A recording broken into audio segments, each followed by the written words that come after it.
सभी लोगों ने कीर्तन परिश्रम जाने गोरा राय। देखो कितना कीर्तन करते करते कितने धूप में पालकी और कीर्तन पार्टी आज की सबसे लंबी 30 किलोमीटर कितना, यहाँ से तो खाली नरसिंहपल्ली 15 किलोमीटर है, 12 किलोमीटर, और उधर से हम घूम के आए वो भी इतने 12 किलोमीटर, बाद में 24-25 किलोमीटर की परिक्रमा। तो ये परिश्रम व्यर्थ नहीं जाएगा, इसलिए कहते कीर्तन या परिश्रम जाने गोरा राय।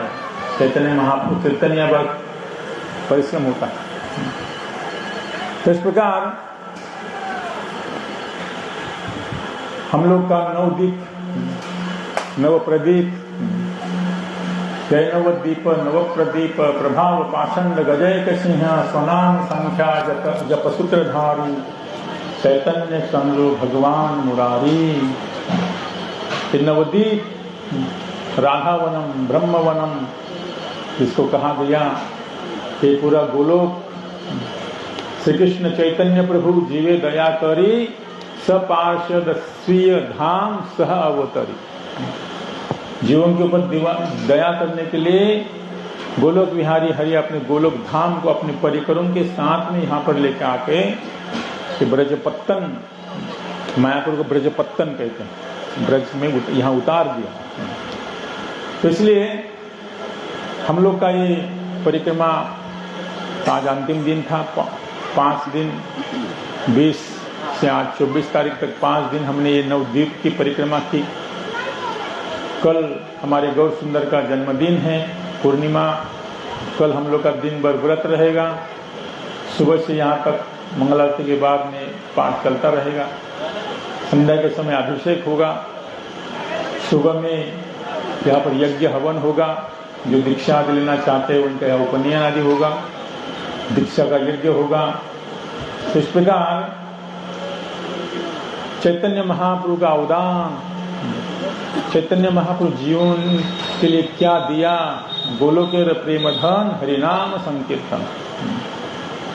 अपात्र पात्र विचार नहीं करके सारे जगत जीवों को ये सहज ही जो गोलोक का प्रेम है उसको हरिनाम संकीर्तन के द्वारा हमारे गौर सुंदर और नित्यानंद प्रभु ने दिया।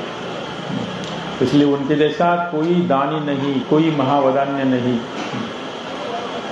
दानिया बहुत सारे होते कि तो महावदन्य आए, महादानी हमारे गौर सुंदर है।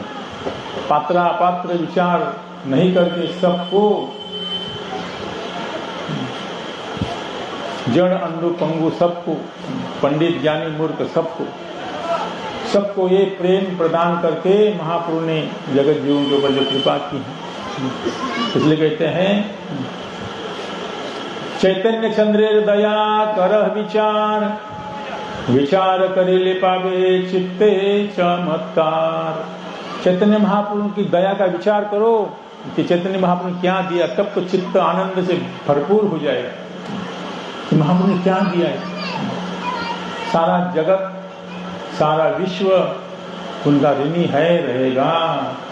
हेमन दयाल तो नहीं रे, मार खे प्रेम दे। नित्यानंद प्रभु ने मार खा करके प्रेम दिया। जगाए मधाई उनको मारने के लिए आए, उन्होंने मार खा करके भी उनका छूट गया। नहीं महाप्रभु आए, चक्र मारूंगा दुष्टों को, आज सबको सर्वनाश करूंगा। नित्यानंद प्रभु नहीं प्रभु आपका प्रेमावतार है, और अवतार कृष्ण अवतार में, राम अवतार में आपको सबको मार के प्रेम दी, सबको मार दिया। कृष्ण अवतार में, राम अवतार में सबको चक्र से सुदर्शन से हंसते खेलते हुए मारे। तो महाप्रभु ने किसी को नहीं मारा, मार खा करके भी प्रेम दिया, उनका हृदय परिवर्तन किया। मारना तो सही है, हृदय परिवर्तन करना चाहिए, ये काम महाप्रभु ने और महाप्रभु के भक्तों ने किया। इसलिए उनके आने वाले परिकर भी महाप्रभु के जैसे ही महावदान्य। तो इसी कड़ी में अभी हमारे शामदास ब्रह्मचारी 10 मिनट नवदीप धाम परिक्रमा के संबंध में आपके सामने कुछ विचार प्रकट करेंगे। श्यामदास ब्रह्मचारी, कुछ माइक देना।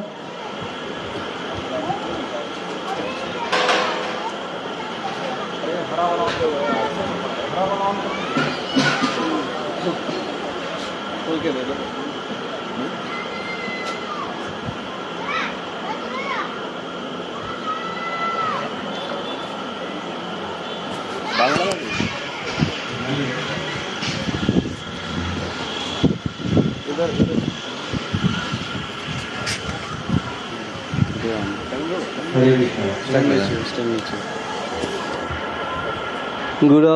गौरचंद्राय सपरिकार जुगल किशोराय ब्रजधामाय पुरुषोत्तम क्षेत्राय राधावनाय च नमो नमः।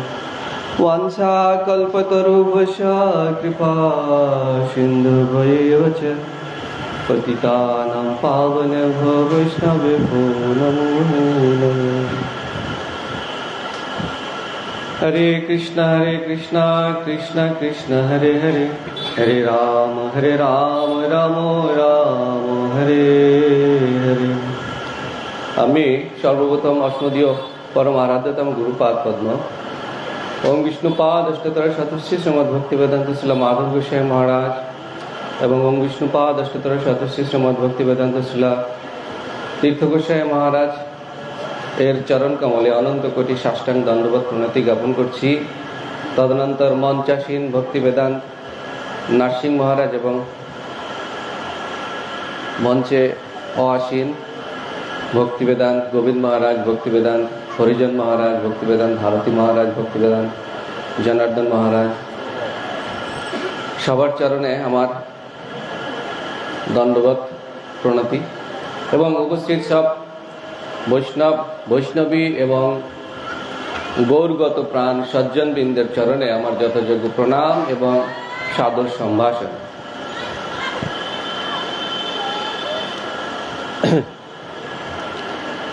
রামানুজ সম্প্রদায়ের এক সাধু বানারস গিয়েছিলেন শাস্ত্র অধ্যয়ন করার জন্য। তো শাস্ত্র অধ্যয়ন করার পরে তার মনে হলো সে শাস্ত্রের যে মূল বিষয়বস্তু, শাস্ত্র যেটা বলতে চায় অদ্বয় জ্ঞান পরতত্ত্ব, সেই সম্বন্ধে মোটামুটি তার জ্ঞান হয়েছে। তো সে যখন বানারস থেকে জ্ঞান প্রাপ্ত করে ফিরে আসবে, আপনারা জানেন ওটা হচ্ছে মায়াবাদীদের স্থান। তো এরকম কোনো এক মায়াবাদী পণ্ডিত তাকে তর্কের জন্য আহ্বান করলো, শাস্ত্রার্থের জন্য আহ্বান করলো। আর পণ্ডিতকে যখন আহ্বান করা হয় শাস্ত্রার্থের জন্য তখন তাকে যেতে হয়। যেমন ক্ষত্রিয়দের যদি যুদ্ধে আহ্বান করা হয় তাহলে তাকে যুদ্ধে যোগদান করতেই হয়। তো তিনি দেখালেন যে ব্রজেন্দ্রনন্দন শ্যাম সুন্দর তিনি একমাত্র আরাধ্য বস্তু এবং সমস্ত শাস্ত্র, বেদ, উপনিষদ, পঞ্চরাত্র, মহাভারত, রামায়ণ সবাই একই কথা বলছেন, কিন্তু শাস্ত্রের যে যুক্তিতর্ক তিনি কিছুতেই মানছেন না। তো আপনারা দেখবেন যে রামানুজ সম্প্রদায়ের যারা সাধু সন্ত আছে তারা বেশ আমাদের মতো দুবলা পাতলা না, তারা বেশ মোটা তাজা এবং শক্ত সামর্থ্য, পালোয়ানদের মতো।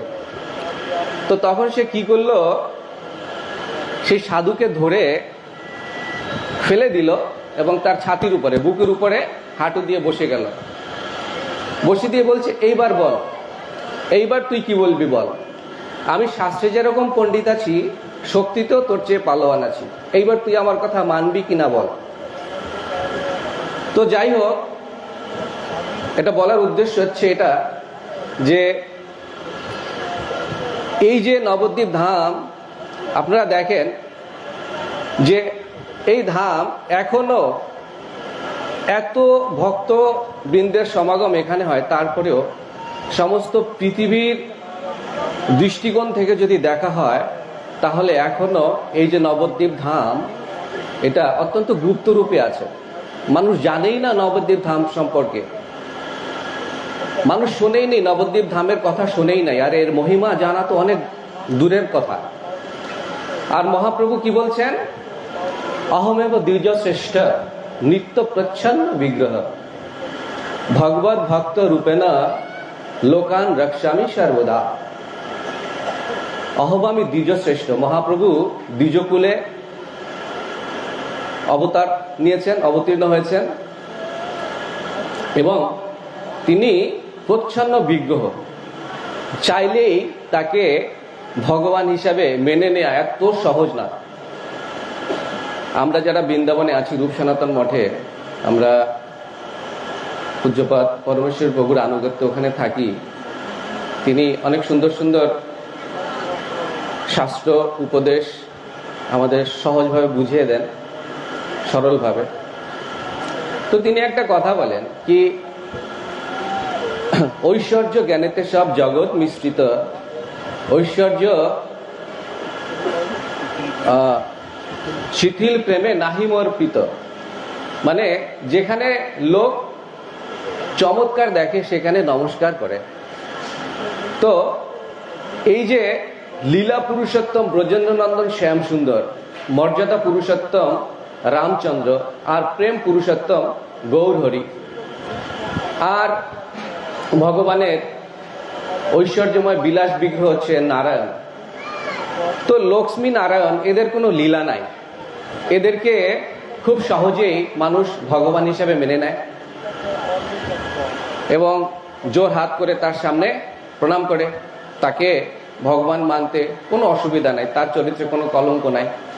তারপরে রামজি, সংসারে দেখবেন যে রাম ভক্তের সংখ্যা একটু বেশি, আধিক্য বেশি, রাম ভক্তের সংখ্যার আধিক্য বেশি। তারপরে যখন কৃষ্ণচন্দ্রের কথা আসে, লীলা পুরুষোত্তম, তিনি সুন্দর সুন্দর আবার কিছু কিছু অদ্ভুত লীলা, যেগুলো সামান্য মানুষ তো দূরের কথা, ভক্তদেরও বোধগম্য হয় না, অনেক জিনিস দুষ্কর হয়ে যায় ব্যাখ্যা করা। তারপরে আসছে মহাপ্রভু প্রেম পুরুষোত্তম, যিনি সেই বদ্ধ জীবকে পরম প্রয়োজন দেওয়ার জন্য এই সংসারে এসেছেন। তো আমাদের পরমেশ্বরবাবু বলেন কি, লক্ষ্মী নারায়ণের ভজন করার জন্য বেশি সুকৃতির দরকার নাই। তারপরে রামজির ভজন করার জন্য, সীতারামের ভজন করার জন্য যথেষ্ট সুকৃতির দরকার আছে। তারপরে যদি কৃষ্ণের ভজন করতে হয় তাহলে প্রচুর প্রচুর পরিমাণে সুকৃতি দরকার আছে। আর যদি প্রেম পুরুষোত্তম সচিনন্দন গৌরহরির ভজন করতে হয় তাহলে অশেষ বিশেষ অসংখ্য পরিমাণ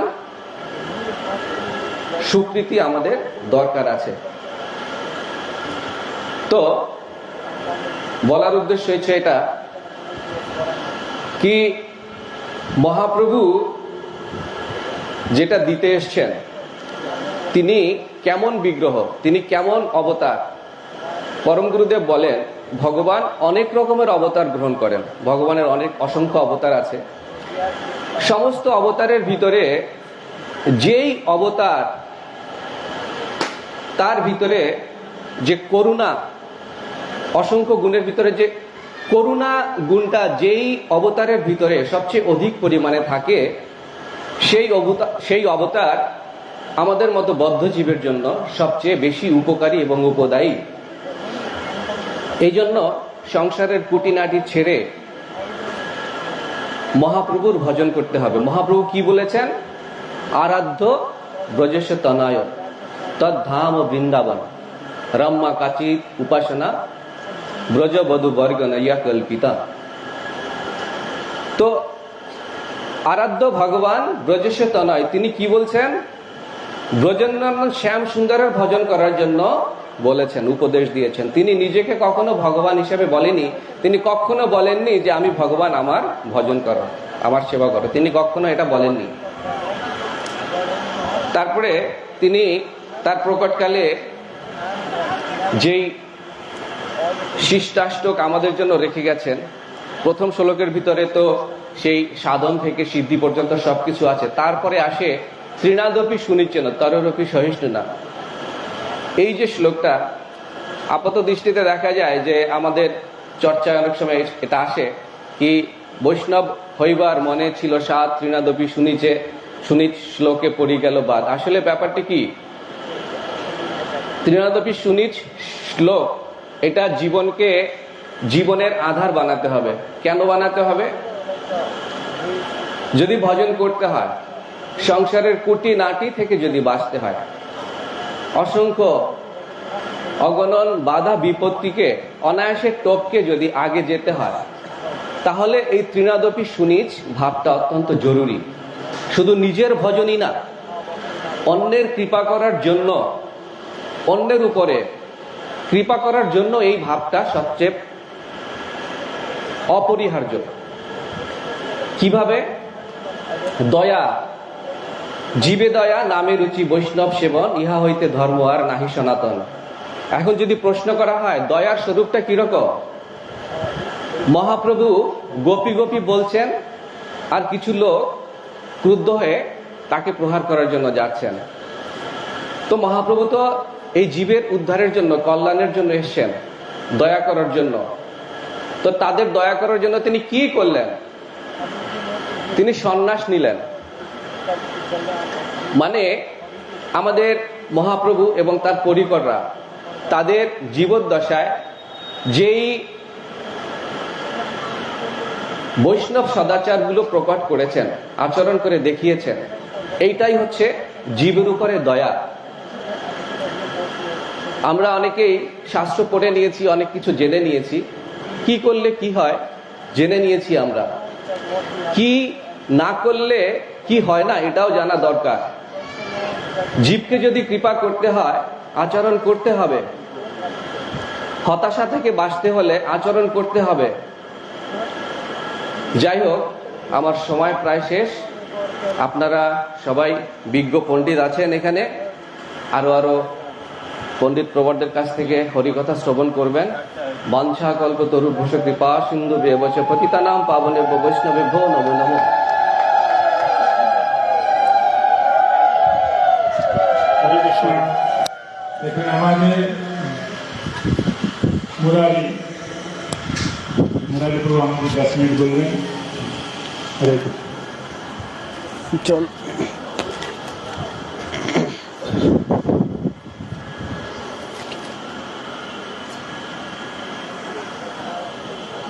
আর কোন জেদ নেই।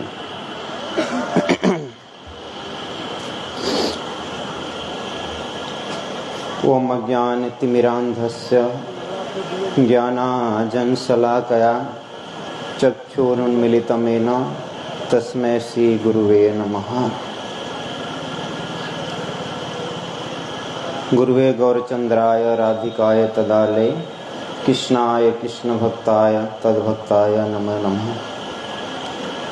सौंदर्य कामकोटि सकलजन समालाधिनी चंद्रकोटि बासल मातृकोटि तिरस्फुटि कोटि औदार्यचारि कारुण्यम्बोधिकोटि सुदाक्षिण माधवीक कोटि गौरदेवे स्तुदिवातरसपदे दर्शिता साश्चर्य कोटि कृष्ण कीर्तन गान नर्तन कला पथो जने भ्राजिता सद्भक्तावली हंसमक चक्र मधुप श्रेणी विहारस्पदम करणानंद कलध्वनि बिहत में जीवा मरु प्रांगणे श्री चैतन्य दयानिधि बिलसाद लीला सुधा सरधुने।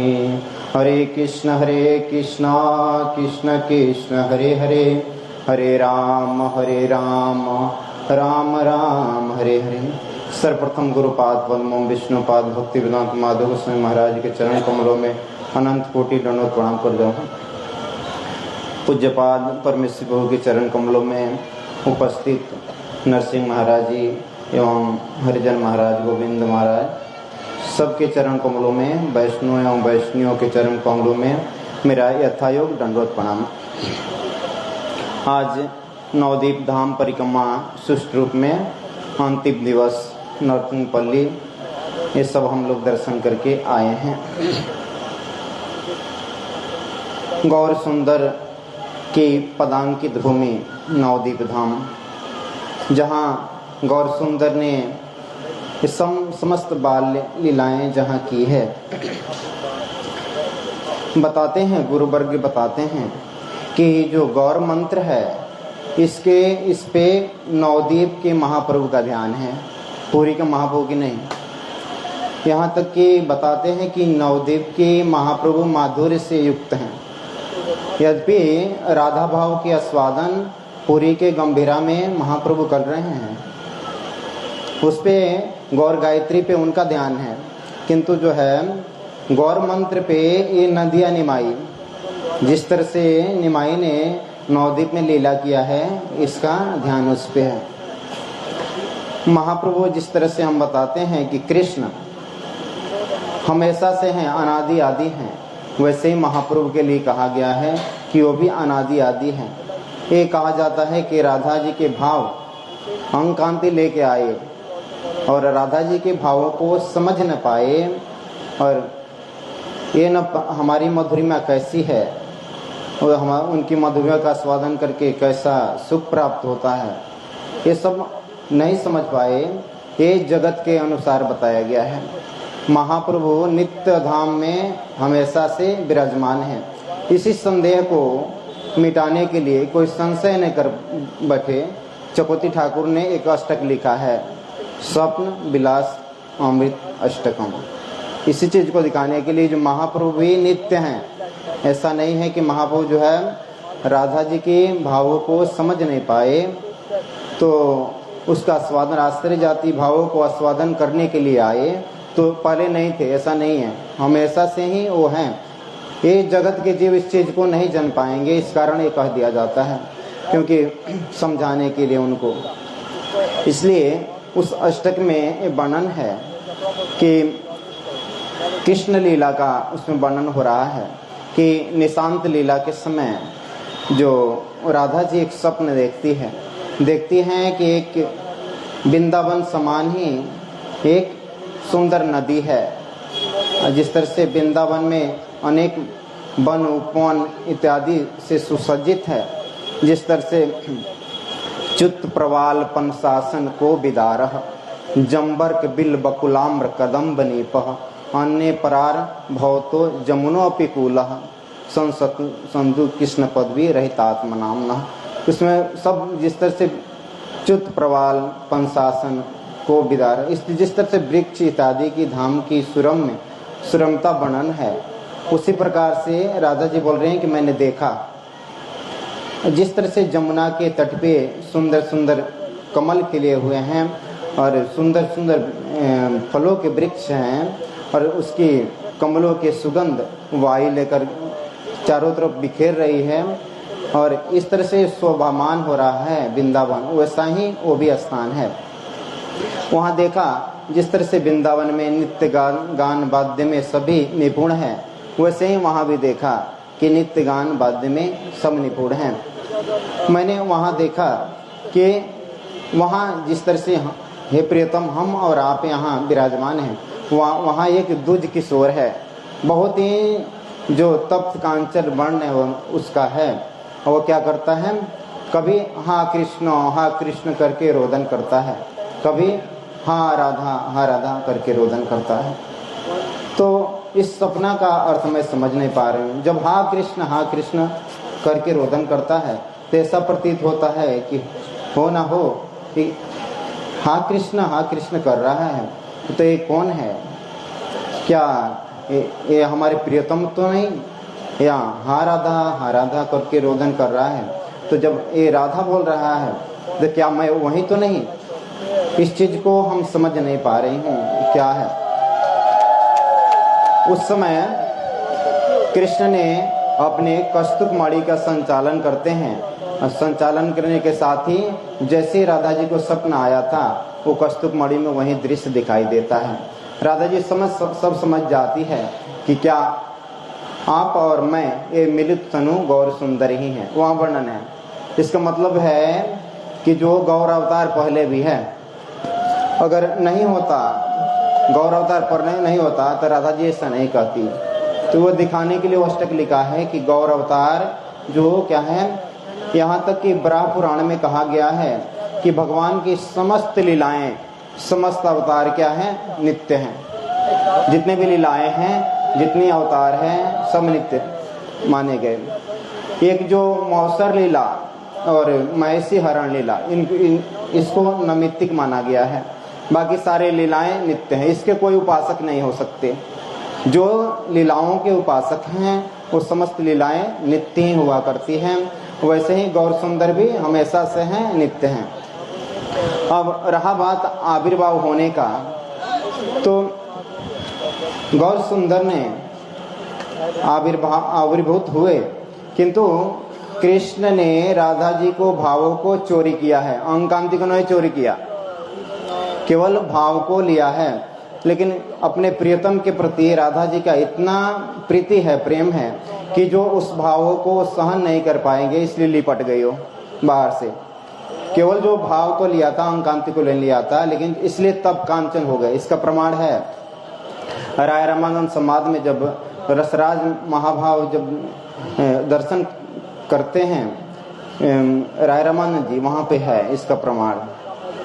पहले देखे तुहार सन्यासी स्वरूप, एबे तुमा देखी अमे श्याम गोपरूप। तुम्हारा सम्मुख देखी कंचन पंचालिका, जार अंग कांति तहार सब अंग ढका। कंचन पंचालिका, जिसके अंग कांति से क्या है? आपका सब शरीर ढका हुआ है। ये कौन है? राधा जी। बाहर से वो लिपटी हुई है ताकि क्या हो? गौर सुंदर इस चीज को, भाव को तो चोरी कर लिया, लेकिन इस तरह से पछाड़ का के गिरेंगे, इस चीज को संभाल नहीं पाएंगे। इस कारण जो है राधा जी इस चीज भावों को संभाल पाती है। ऐसा नहीं है, कहा जाता है कि जो श्रीमन महाप्रभु में जैसा भाव देखा गया, राधा रानी में ऐसा वर्णन नहीं है। एक ही हाथ के लंबे हो गए सारे, जो क्या होते हैं, जो अस्थियां खुल गए हाथों की, सब एक ही साथ में, कभी कछुए जैसे छोटे हो गए, ऐसा वर्णन है। लेकिन राधा जी के लिए ऐसा देखा नहीं जाता। तो बताते हैं कि राधा जी इस भावों को क्या करती हैं, वो उसमें सहन करने की उनमें क्षमता है। ये तो ठीक बात है, एक पक्ष तो ये है। दूसरा ये है कि राधा जी में अगर भाव नहीं होगा, इस चीज नहीं होगा, तो महाप्रभु में कैसे आ जाएगा? राधा रानी के अंदर समस्त महाप्रभु के भाव विद्यमान हैं। जितने भी जो उनका जो एक ही साथ लंबा होना, कछुए के समान होना, सब राधा रानी के अंदर के भाव है। जो मूल में नहीं रहेगा तो कैसे आएगा? तो जो उनके अंदर का ही भाव है, किंतु जो है ग्रंथकार यहाँ चुप रहे हैं, क्योंकि इस चीज को समझा नहीं पाएंगे। ग्रंथ अनंत है, टीकाएं अनंत है, किंतु जो है ऐसा नहीं है कि महाप्रभु भाव दिखाई दे रहे हैं, राधा रानी में नहीं है, ऐसा भी नहीं है। एक बात ये भी है कि राधिका भाव गंभीर, राधा जी इस भाव को जो इस सहन कर सकती है, इसको दबा सकती है, लेकिन महाप्रभु के अंदर ये क्षमता नहीं है। इस कारण जो है श्रीमन महाप्रभु ऐसे विचित्र जो भाव दिखाए गए, वो राधा जी में भी कभी दिखाई नहीं दिया। तो बताते हैं कि जो श्रीमन महाप्रभु, यद्यपि जो राधा जी के भाव और राधा जी बाहर से लिपटी हुई है, अंग कांति उनकी वैसी है, और एक रूप में और राधा जी गदाधर जी के रूप में आई। गदाधर पंडित जो हैं, ये स्वयं राधा जी ही हैं। एक समय श्रीमन महाप्रभु जब भावुक निमाई हो चुके हैं और कहाँ से, गया से आ चुके हैं, और हर समय जितने भी सूत्र है सबका भक्ति परक व्याख्या कृष्ण की ही मूल वस्तु बताते हैं, और उनको कुछ भी रुचिकर नहीं लग रहा, अध्यापन इत्यादि सब कार्य को छोड़ दिया है। फिर जो है हुआ ये कि एक समय गदाधर से श्रीमन महाप्रभु पूछ रहे हैं कृष्ण कहाँ हैं? तो बोले, गदाधर बोल रहे हैं कृष्ण तो सबके हृदय में विराजमान है। तो महाप्रभु ने नाखून को, जो हृदय को चीरने लगे अपने नाखून से। उस समय जो है बहुत ही सुंदर ढंग से, बहुत ही समझा बुझा करके गदाधर ने महाप्रभु को शांत किया था। जब सची मैया ने कहा था कि गदाधर इसका साथ तुम कभी नहीं छोड़ना, तुम पे मैं विश्वास करती हूँ। तो एक बात ये है। दूसरी बात है कि राधा जी के अंदर बाम्यता है। जब गदाधर राधा जी हैं तो इनके अंदर बामता क्यों नहीं है? इनके अंदर बामता नहीं देखा गया, जबकि जगदानंद पंडित उनके अंदर बामता है, वो सत्यभामा है। उनके अंदर वामता है, जबकि राधा जी का ये भाव है कि वो पूर्ण वामता, चंद्रावली के दक्षिण भाव भी राधा जी के भाव है, लेकिन जो पूर्ण वामता है, वामता उनके अंदर है। और जगदानंद प्रभु के अंदर वामता दिखाई दे रहा है, और इनके अंदर दिखाई नहीं दे रहा है। किसके अंदर? इनके जो गदाधर पंडित हैं, इनके अंदर वाम्यता नहीं है। इसका यहाँ बताते हैं, टीकाकारों ने यहाँ बताया है कि जो राधा जी के दक्षिण भाव है, जो चंद्रावली में दक्षिण भाव राधा जी का है, वही दक्षिण भाव को लेकर के जो गदाधर पंडित आए हैं, इस कारण उनके अंदर वाम्यता नहीं है। तो यहाँ एक कारण बताते हैं कि उधर वामता नहीं है, फिर भी वो कौन है? राधा जी ही हैं। सब कुछ जितने भी ब्रज की परिकर जो गोपियां इत्यादि हैं, सब राधा जी से ही प्रकट हैं। जो अनेक कांताओं के बिना रस की लाश नहीं होता, इस कारण जो है, जो दक्षिण भी होना चाहिए, वामता भी होना चाहिए, सपक्ष विपक्ष तटस्थ सब होना चाहिए जब रस की परिपूर्णता होती है। इस कारण जो है उनके अंदर जो क्या है, वामता उनके अंदर नहीं है, गदाधर पंडित के अंदर। श्रीमन महाप्रभु ने जो नवद्वीप में विशेष रूप से जो कुछ जितने भी लीलाएं की हैं, उनमें सर्वोपरि जो लीला है, जितने भी परिकर उनके नित्य ब्रज के हैं, सब परिकर इसमें सम्मिलित हुए हैं पुरुष रूप में, सब लोग सब परिकर हैं। और जो यहाँ तक कि कहा जाता है कि जो ये हैं गदा, जो जितने रूप गोस्वामी, सनातन गोस्वामी और जो जीव गोस्वामी इत्यादि हैं, जो रघुनाथ दास गोस्वामी, ये सब हैं, ये जो नित्य स्वरूप में सबको गोस्वामी वर्ग को मंजरी कहा गया है। लेकिन सांत्वना के लिए कौन जा रहे हैं? सांत्वना के लिए गंभीरा में कौन जा रहे हैं? सांत्वना के लिए स्वरूप दामोदर राय रामानंद, ये दोनों सांत्वना, ये सखी हैं, ये सांत्वना देंगे, और जो मंजरी जो है दूर रहेंगे। ऐसा क्यों? मैं कुछ बता रहा हूँ जो मैं सुना है, और ग्रंथों में, चैतन्य चरितामृत में सब लिखा हुआ है, इस कारण ये सब जानना चाहिए। तो सांत्वना के लिए कौन जा रहे हैं? स्वरूप दामोदर ललिता सखी हैं, राय रामानंद जी विशाखा सखी हैं, ये सांत्वना के लिए वहाँ जाते हैं। जबकि कहा जाता है कि जो मंजरी जो होती हैं वो सपक्षी ही होती हैं, राधा पक्षी ही होती हैं, विपक्ष की नहीं होती हैं। या चंद्रावली पक्ष की होगी सपक्ष होगी, या राधा पक्ष की ही सपक्ष होगी। तो ये बहुत क्लोज होती है, सखी तो थोड़ा दूर है। यद्यपि मंजरियों का सेवा सखियों के अनुगत्य में है, फिर भी जो है बहुत ही क्लोज है, बहुत ज्यादा क्लोज है, इस कारण हर समय इनका प्रवेश है। तो हो सकता है तो एक बार भी क्यों नहीं, जो रघुनाथ दास गोस्वामी वो गंभीरा में गए। तो यहाँ बताते हैं कि जिस तरह से राधा जी की अवस्था होती है विरह में, वैसे ही मंजरियों की अवस्था हो जाती है ऑटोमेटिक। स्पर्शति यदि मुकुंदो राधिका तत्सखी नाम भवती बपसी कम प्रोमांच वापस। जैसी अवस्था उनकी है राधा जी की, वैसे ही विरह अवस्था, चेतनता भी नहीं है। भ्रमर गीत में आया है, राधा जी फिर भी कुछ कुछ बोल रही है, मंजरिया अचेतन पड़ी हुई है, सखिया सांत्वना दे रही है। तो किसी टीकाकारों ने ऐसा लिखा नहीं है कहीं भी कि विरह अवस्था में कोई मंजरी ने सेवा किया हो ही नहीं, कैसे करेंगे। यही कारण था कि जो दास गोस्वामी या रूप गोस्वामी कभी भी सांत्वना देने के लिए वहां नहीं गए, क्योंकि राधा भाव में, राधा के जो कृष्ण विरह में भावित हैं, वो राधा महाप्रभु राधा भाव में भावित हैं, वहां जाएंगे तो जो वैसे ही अवस्था इनकी भी हो जाएगी। उस समय स्वरूप दामोदर राय रामानंद उनको सांत्वना प्रदान कर रहे हैं। तो इसका मतलब है कि वो ललिता और विशाखा के रूप में, वहां राधा रूप में महाप्रभु हैं, तो ये दोनों भी ललिता और विशाखा रूप में। और अगर दास गोस्वामी या रूप गोस्वामी जाएंगे तो ये भी रूप मंजरी और रति मंजरी के रूप में जाएंगे, वो स्वरूप वहां प्रकाशित हो जाएगा, फिर महाप्रभु जैसा ही रोदन अवस्था उनकी हो जाएगी। ये कभी भी सांत्वना नहीं दे सकते। यही कारण है कि जो स्वरूप दामोदर और राय रामानंद ये सांत्वना प्रदान कर सकते हैं, क्योंकि ये जो राधा रानी के मदना के भाव को कुछ कुछ ये जानते हैं। मंजरियां तो पूर्ण रूप से जानती है, लेकिन वैसे ही राधा जैसा ही इनकी अवस्था हो जाती है। एक कारण दिखाया पूर्व लीला में। ठीक है।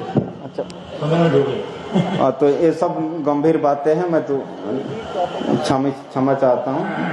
वाञ्छाकल्पतरुभ्यश्च कृपा सिन्धुभ्यश्च पतितानां पावनेभ्यो वैष्णवो नमो नमः।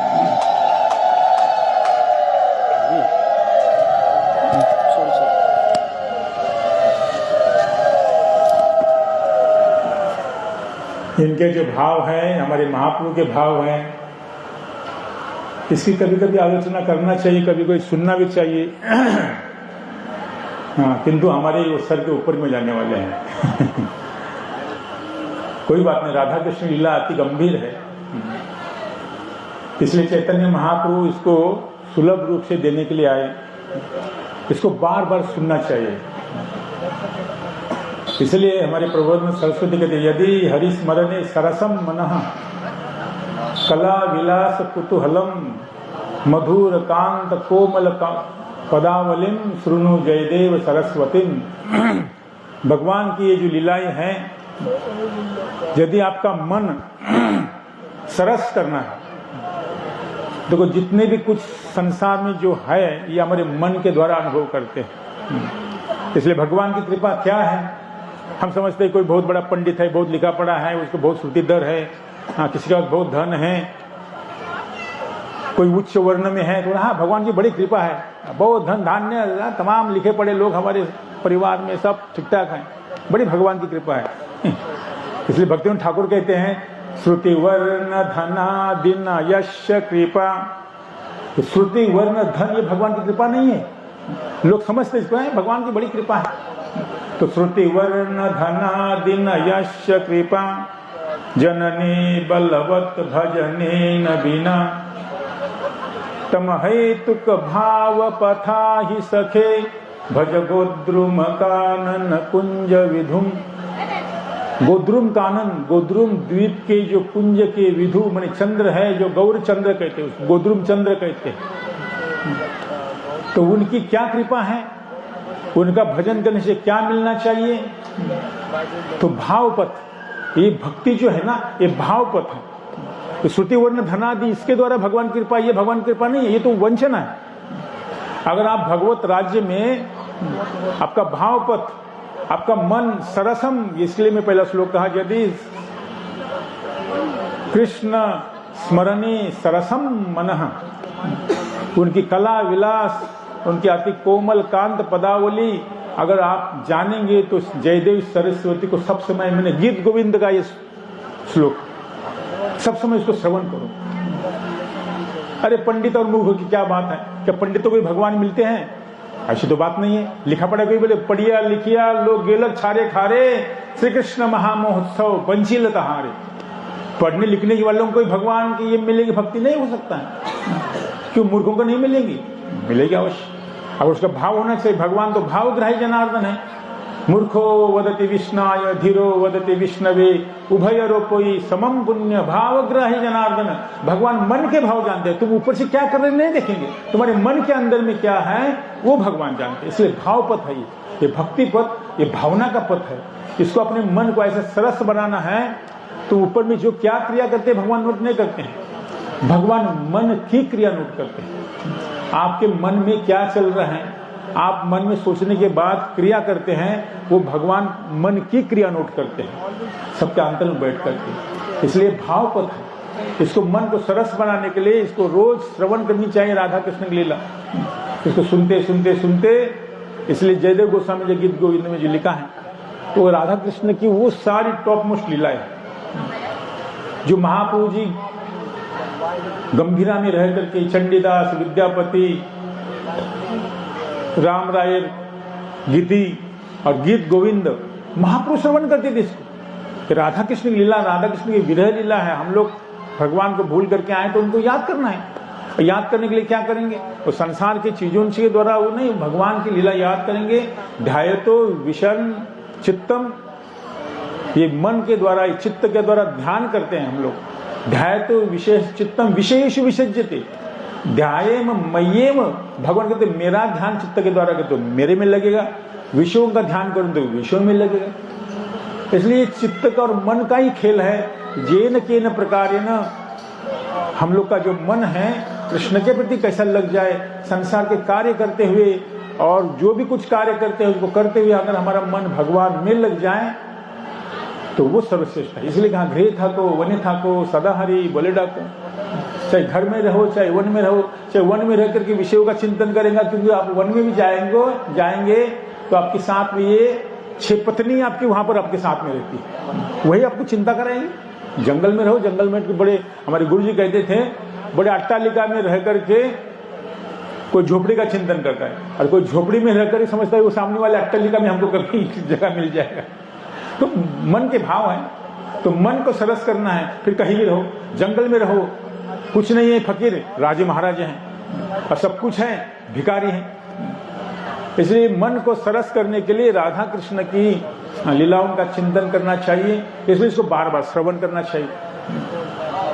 इसलिए पहले श्रवणम कहा, फिर कीर्तन कहा, फिर मनन कहा, निधिध्यासन। श्रवण कीर्तन स्मरण, स्मरण स्मरण मनेर प्राण। स्मरण जो है मन का प्राण है, प्राण निकल जाए तो शरीर नहीं है, ऐसा ही स्मरण निकल जाएगा तो शरीर भी कुछ नहीं है। स्मरण सबसे पहले, श्रवण पहले सुनना चाहिए, फिर कीर्तन करना चाहिए, फिर उसके बाद में स्मरण करना चाहिए, स्मरण। इसलिए 3 मुख्य, वो 8 प्रकार के 9 प्रकार के भक्ति में पहले 3 है। इसलिए चैतन्य महाप्रभु ने जो ये पथ दिया है ये भक्ति पथ है, इसको भाव पथ कहते हैं। भाव पथा ही सके, भाव माने मन को ऐसे सरस करना है कि आप कहीं भी रहे, पेड़ के नीचे रहेंगे तभी मस्त है, और महलों में रहेंगे चिंताग्रस्त है। इसलिए आपके मन को सरस करने से वो समझना है कि संसार तो अनित्य है। ये संसार जड़ काव्य रसो नहीं काव्य रस, गौर रस ही रस है। ये संसार का जो काव्य रस है वो जड़ रस है। इसलिए चल गौड़ वनम नवखंडमयम वद गौर हरे चरिता निमुदा लुट गांग गौर पदांकित गांग तटम। महाप्रभु ने ये नवदीप धाम में महाप्रभु की पदांक भूमि है, पारिक जमुना ये उस पार इस पार, चारों नवदीप में महाप्रभु ने इनको पैदल भ्रमण करते थे संकीर्तन के साथ। तो लुट गौर पदांकित गांग तटम भज गोद्रुम कानन कुंज विधुम। गौर हरि का भजन करो। गोद्रुम चंद्र वाले का गोद्रुम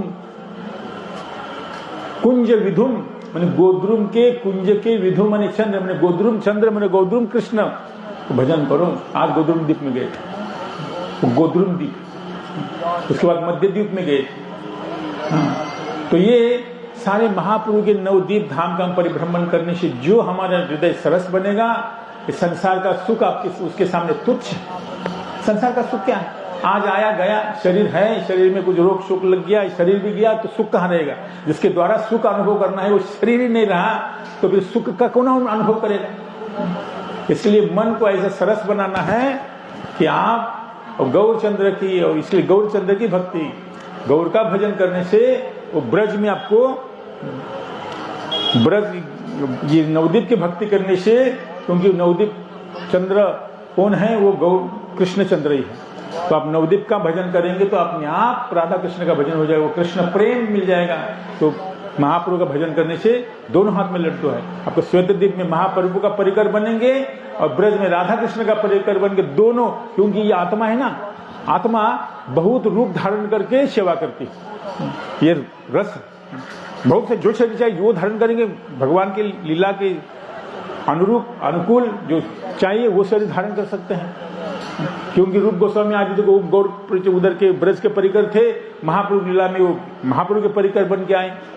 और स्त्री पुरुष का कोई शरीर का भेद नहीं है, वो स्त्री पुरुष जो चाहे शरीर धारण कर सकते हैं आप। ब्रज के सारी सखियां या पुरुष बन के आई थी, इसलिए जो शरीर, इसलिए महाप्रभु के जो समझेंगे, महाप्रभु लीला सुनेंगे ना, वो ब्रज का फटाफट समझ में आएगा आपको। अभी हमारे महाराज जी भी, पूज्य भारती महाराज कुछ दिन से अस्वस्थता है तो अभी ठीक हो गया, अभी उनको भी वो भी थोड़ा महाप्रभु की लीला के संबंध में, इस नवदीप धाम के संबंध में हमारे सामने कुछ गुणगान करेंगे।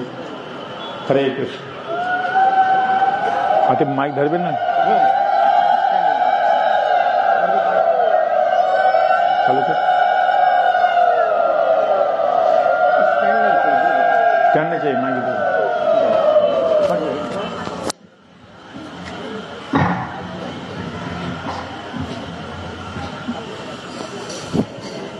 হরে কৃষ্ণ। माला सकाळी पडेगी जिले जार का थाके माला सकाळी के मंगलाती समय पडेगी जिले का হরে কৃষ্ণ, হরে কৃষ্ণ, হরে কৃষ্ণ। গুরবে গৌরচন্দ্রায় রাধিকায় তদালয়ে কৃষ্ণায় কৃষ্ণ ভক্তায় তদভক্তায় নমঃ। হে কৃষ্ণ করুণা সিন্ধু দীনবন্ধু জগৎপতে গোপীশ গোপিকা কান্ত রাধা কান্ত নমস্তুতে।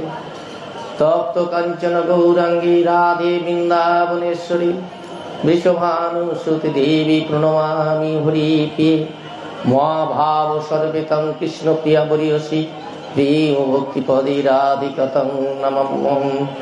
নাম মহাবদন্নায় কৃষ্ণ প্রেম পদায়তি কৃষ্ণায় কৃষ্ণ চৈতন্য নান্নে গৌর তৃষ্ণ। নম ব্রহ্মণ দেবায় গো ব্রহ্মণায়িতায় চ জগদ্দিতায় শ্রীকৃষ্ণায় গোবিন্দায় নমো নমঃ। তত বৃন্দাবন ধ্যান পরমানন্দ বর্ধনম কালিন্দী জলকল্ললি সঙ্গীত মারত সেবিতম নানা পুষ্পলতমন্ডশ্চ মণ্ডীতম কোটি সূর্য সমভাসং বিমুক্ত শততরঙ্গকৈ তন্মধ্যে রত্নখচিত সিংহাসনমঃ। দেববন্দবিন্দরণ্য কল্পতু মাধব শ্রীমত রত্নকর সিংহাসনস্থৈ শ্রী শ্রী রাধা গোবিন্দ শ্রেষ্ঠ বিশ্বমান্তি সরস্মরামি সাত পুণ্ডরিকর্মে বদ্ধতরং দিব্য যৌবনমালীশ্বরম দিব্যলঙ্করণ্য পরিবেষ্টিতম চিদানন্দ ঘন কৃষ্ণ রাধা লিঙ্গিত বিগ্রহম শ্রীকৃষ্ণ শ্রী গণেশ্যাম পূর্ণনন্দ কলেবরম দিভুজ সর্বদেব রাধা লিঙ্গিত বিগ্রহম। শ্রীকৃষ্ণ চৈতন্য প্রভু নিত্যানন্দ শ্রী অদ্বৈত গদাধর শিবাসাদি গৌর ভক্ত বৃন্দ। হরে কৃষ্ণ কৃষ্ণ কৃষ্ণ হরে হরে হরে রাম রাম রাম হরে হরে। সর্বাগ্রে অস্মদীয় গুরুপাদ পদ্ম নিত্য নীলাপুর শ্রী বিষ্ণু পাদস্তোত্র ভক্তি বেদান্ত শ্রী তীর্থ গোস্বামীর চরণের শত সহস্র কোটি দণ্ডবত প্রণাম। তৎপশ্চাৎ পূজ্যপাদ ভক্তি বেদান্ত মাধব গোস্বামী মহারাজ, পূজ্যপাদ ভক্তি বেদান্ত নাসিং মহারাজ, পূজ্যপাদ বেদান্ত জনার্দন মহারাজ এবং সমস্ত তীর্থদীগণ। তৎপশ্চাৎ উপস্থিত ব্রজবাসী ধাম ব্রহ্মচারীবৃন্দ এবং বৈষ্ণবী গৌর ভক্তবৃন্দ সবাইকে আমার সশ্রদ্ধ প্রণাম নিবেদন। আমাদের ব্রজমণ্ডল নবদ্বীপ পরিক্রমার অন্তিম সময় এবং যে পরিক্রমা আজকে শেষ হলো, কালকে থেকে পূর্ণিমা মহাপ্রভুর আবির্ভাব দিবস আমরা পালন করব। এখন আমরা যে নবদ্বীপে এলাম, কি নিলাম, কি পেলাম, তার আজকের একটা সবচেয়ে গুরুত্বপূর্ণ জায়গায় গেছিলাম। গুরু বৈষ্ণবদের আনুগত্যে পরিক্রমা করতে করতে যে স্থানে আমরা প্রথম গেলাম সে স্থানটি কি? গোদ্রুম। গো কথা সুরভি, দ্রুম কথার অর্থ বৃক্ষ। সুরভি মাতা এখানে এসেছিলেন গৌর মহাপ্রভুকে ধ্যান করতে, ভগবানকে ধ্যান করতে। কারণ 7 দিন তখন ব্রজে যখন মহাপ্রলয় করেছিলেন ইন্দ্র, আর ব্রজবাসীদের সমস্ত সমস্ত রূপ উদ্ধার রক্ষা করেছিলেন সেই ব্রজেন্দ্র নন্দন, গিরিরাজ ধারণ করেছিলেন। যে অপরাধ করেছিলেন ব্রহ্মার কাছে বলেছিলেন, সেই জন্য সুরভি মাতাকে নিয়ে ইন্দ্র ক্ষমা প্রার্থনা করতে এসেছিল। তো এখানে এসেছিলেন সুরভি মাতা, যে স্থানে আমরা প্রথমে গেছেন সুরভি মাতা। এই সুরভি মাতার এখানে অনেক ঘটনা আছে, কিন্তু ছোট্ট ঘটনাটা থেকে আমি শুরু করলাম এই জন্য যে এখানে সুরভি মাতা একজন ঋষিকে দেখতে পেলেন। যে ঋষিকে মার্কণ্ড ঋষি অচেতন অবস্থায় এখানে ছিলেন। এই জলের ঢেউয়ের ধাক্কায় ধাক্কায় তেনার জ্ঞান হারিয়ে ফেলেছিলেন এবং এই সুরভি মাতা তাকে দুগ্ধ দান করে তাকে সুস্থ করে এখানে তুলেছিলেন মার্কণ্ড ঋষিকে, সুরভী মাতা। এখন মার্কণ্ড ঋষি কে? মার্কণ্ড ঋষি কে? অনেক ঋষি সম্বন্ধে তোমার গল্প শুনেছি, কিন্তু মার্কণ্ড ঋষিটা কে? আর তিনি বা এখানে ভাসতে ভাসতে বা আসলেন কেন?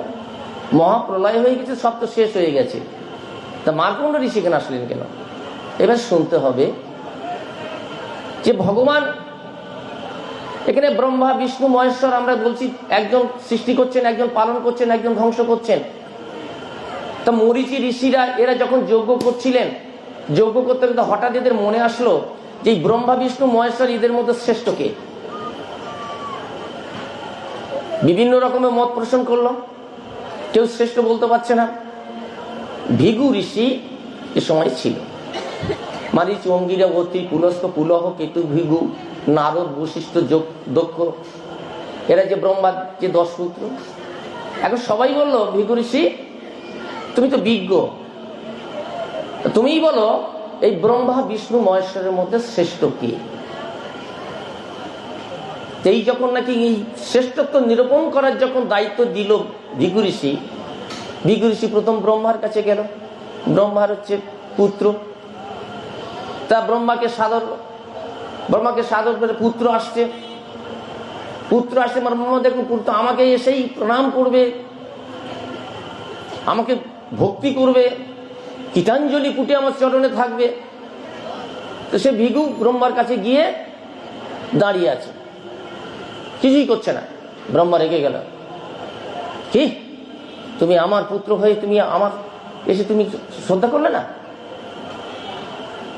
দেখুন, দেবতা, প্রথম দেবতা হচ্ছে ব্রহ্মা, এর মধ্যে ক্রোধ, স্বার্থের ক্রোধ। আমাকে শ্রদ্ধা করলো না, আমাকে প্রণাম করলো না আমার পুত্র, এসে যাও এখান থেকে, দূর হয়ে যাও।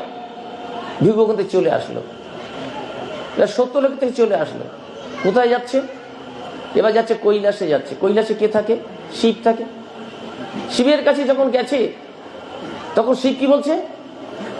শিব তো ভাই, ব্রহ্মা থেকে সৃষ্টি হয়েছে, তো শিব ব্রহ্মা থেকে সৃষ্টি হয়েছে ভৃগু, এসো ভাই এসো বলে আলিঙ্গন করে বুকে নিতে গেছে। তখন দূর কাছাকাছি বলে, এই দাঁড়াও, তুমি শ্মশানে মশানে ঘুরে বেড়াও, ছাই মাসে বেঁকে বসে আছো, আর তুমি আমাকে আলিঙ্গন করতেছো, কে তুমি? আমাকে কটাক্ষ করলে? সঙ্গে সঙ্গে ত্রিশূল দিতে গেছে, শেষ করে দাও। দুর্গা এসে সঙ্গে সঙ্গে চরণে পড়লেন, এ কি করছেন দিয়ে? ও তো আপনার ভাই, ওকে এইভাবে শাস্তি দেওয়া উচিত নয়। ভৃগু ওখানে চলে গেল। কোথায় যাচ্ছেন? বৈকুণ্ঠে যাচ্ছেন। বৈকুণ্ঠে কি আছেন? বিষ্ণু আছেন। তো বিষ্ণু এখানে লক্ষ্মীর কাছে, এখানে লক্ষ্মীর সেবা করছেন, শয়ন করে আছেন বিষ্ণু। ভৃগু আর কিছু না করেই, কোনো সারা শব্দ না দিয়ে সোজা চলে গেলেন, গিয়ে আর ওই বুকের মধ্যে গিয়ে এক লাথি দিলেন। লাথি দেওয়ার পরে তখন বিষ্ণুর সঙ্গে সঙ্গে উঠেছেন। উঠে কি করছেন? এবারে ভৃগু ঋষির পায়েতে চরণে হাত দিয়ে তখন বলছেন, হে ঋষিবর, আমার এই কঠিন হৃদয়, আমার কঠিন হৃদয়ে তুমি যে আঘাত করলে তোমার পায়ে লাগেনি তো? তোমার পা তো অতি নরম, তুমি মহাঋষি, তুমি মহাযোগী, তোমার পাষাণ হৃদয়ে তুমি লাথি মেরেছো, তোমার পায়ে লাগেনি তো? এই পায়েতে তখন আদর করে দিচ্ছেন। ভগবানের বুকে লাথি মারলো, ভগবান এসে সেই ভক্তের পদসেবা করছেন। ভৃগু ঋষি তখন কাঁদছেন, এই ভগবান কাকে বলে? যখন গেলেন সবার কাছে, যখন বললেন, এর বিস্তারিত অনেক ঘটনা আছে, লক্ষ্মী দেবী রেগে গেছিলেন। যাক, যখন সবার কাছে বললেন, তারপরে বিচার করে দেখুন, আমার পিতার কাছে গেছি, পিতা আমার সঙ্গে এই ব্যবহার করলো। আমি শিবের কাছে গেছি, শিবের আমি সত্যি কথাটা বলেছি, তার জন্য সে আমার সঙ্গে এই ব্যবহার করলো। আর ভগবানের বুকে আমি লাথি মারলাম, আমার এই পদচিহ্ন বুকে ধারণ করে নিয়ে আমার পদসেবা করলেন। তাহলে শ্রেষ্ঠ কে? শ্রেষ্ঠ তাহলে আমি মুখে থেকে বলবো না, তোমরা বিচার করে নাও। এই যে ভৃগু চিহ্ন, পদচিহ্ন বুকে ধারণ করে দেখছেন বিষ্ণু। এখন এই ভৃগু বিবাহ হয়, 2টি সন্তান হয়। এই সন্তানের নাম হচ্ছে ধাতা, বিধাতা। আমরা এই কথা বলি না, ওর বিধাতা লিখে দিয়েছে, ওর ধাতা ই করেছে, এসব বলি। এই ধাতা বিধাতা ভিগুর দুটি সন্তান। সন্তানগুলো যখন নাকি সংসারের মধ্যে প্রবেশ করবে, তাদের বিবাহ দিতে হবে। মেরু ঋষি দুটি কন্যা ছিল।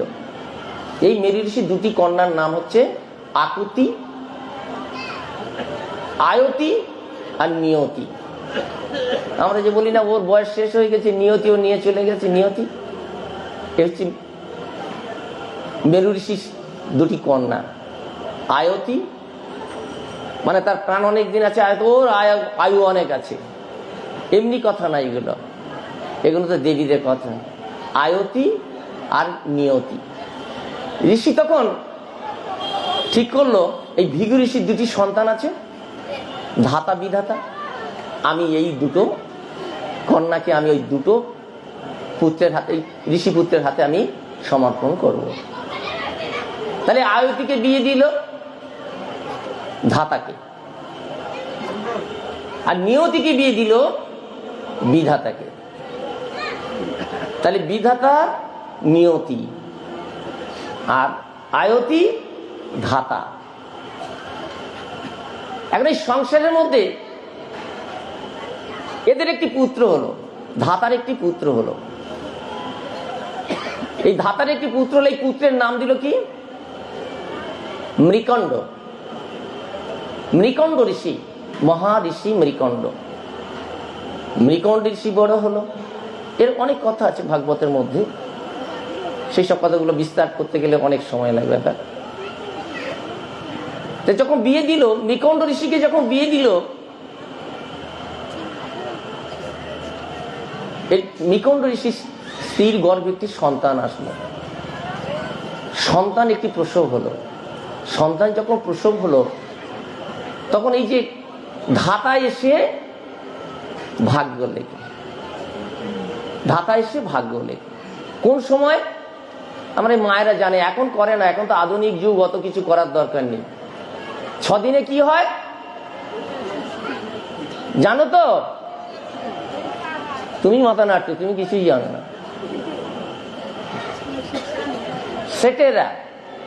সেটারে কি করতে হয়? এই বাচ্চাটাকে সুন্দর একটা পবিত্র বিছনা করে দিতে হয়, নতুন জামা কাপড় পরিয়ে দিতে হয়, তার চন্দন মাখিয়ে দিতে হয়, একটা দোয়াত রাখতে হয়, একটা কলম রাখতে হয়, সেখানে পাতা কিছু রাখতে হয় দেখার জন্য। কেন? ধাতা এসে ভাগ্য নির্ধারণ করবে। কিন্তু ধাতাটা কে? ধাতাটা তো আমার শ্বশুর, তার নাতি হয়েছে।